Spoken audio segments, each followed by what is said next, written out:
Welcome to the 15-Minute Financial Feast podcast, bringing you 15-minute segments to help you retire with purpose on time.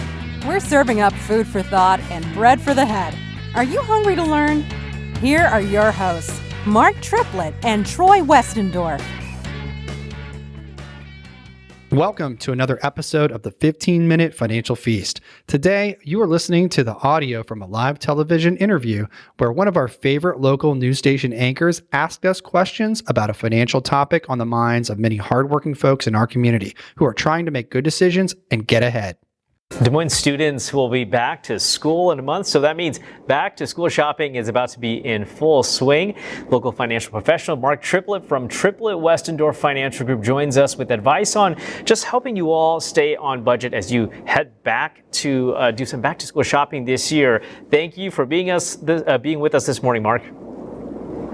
Thanks for having me, Chanu. So we have been talking a lot recently about inflation as that impacts families, but is that going to impact back to school shopping this year? Absolutely. Now, inflation is about 3% year over year. So it's come down. This is the lowest it's been since about 3 years from now, or over the last 3 years. However, that doesn't mean that prices have come down.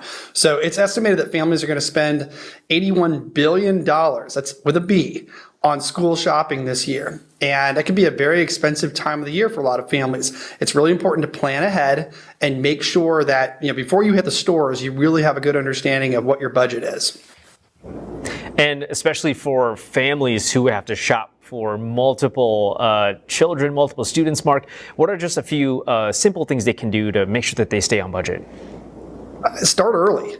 There's no reason why you have to wait until school gets here. In fact, most folks have probably already started some school shopping. I'm not one of those most folks. I have not started that. But we are preparing to get out and get the things that we need. But that helps. If you start early, it lets you spread some of that cost out over a number of weeks, maybe even months, and look for deals along the way. And also stick to your list. Most schools provide a school list, a school supply list. Stick to it. Give yourself a budget for each one of those items. Take that list with you to the store and only buy the essentials that you need. I prefer personally to shop online so I can comparison shop and order right there and have it delivered to me. And also, Mark, I know a big deal is the sales tax holiday. How does that work? Because, obviously with back to school shopping, it's about more than just the school supplies, but also getting clothes and shoes and getting the kids situated. I have a 13-year-old.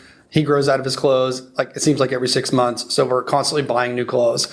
This Friday, August 2nd through midnight on Saturday, August 3rd is an opportunity to buy some of those clothes that your children need and not have to pay the state and local sales tax. Now, it does not include Sunday. So you want to get out on Friday, Saturday, etc. Get that done. It is capped at $100 per item, not per ticket. So if you my son's shoes typically cost more than $100, but a lot of his clothes are less than that. We may spend a couple of $100 at a store, but as long as the items themselves are less than $100, we don't pay sales tax on those. Yeah, all good points to keep in mind there. Mark, anything else people should know as they just continue to get ready for back to school shopping? Two things. Yeah, reuse old supplies. So we have all sorts of pencils last year that didn't get used. Maybe some other items that could be reused this year. And also buy in bulk. If you know those shopping lists, if you look at the shopping list for your school this year and then compare it to next year, chances are you're going to need things like notebooks and stuff like that. So if you can buy those in bulk and keep some of them over and use them the following year, that's what I tend to do with my son's back to school shopping, and that can really help out with keeping some of those costs down too. All right, all good things to know. Thank you so much, Mark, and thank you again for joining us this morning. You've been listening to the 15-Minute Financial Feast podcast. Remember, every dollar has a purpose and every dollar has a timeline. If you have questions about today's topic, schedule a call with a team member. Visit www.mypt5.com. Until next time, be sure you're taking steps to retire with purpose on time. Mark Triplett is an investment advisor representative of and advisory services offered through Royal Fund Management, LLC, an SEC registered investment advisor. Nothing contained in this program should be considered an offer to buy or sell securities. Different investments have different risks associated with them, and not all investments are appropriate for all investors.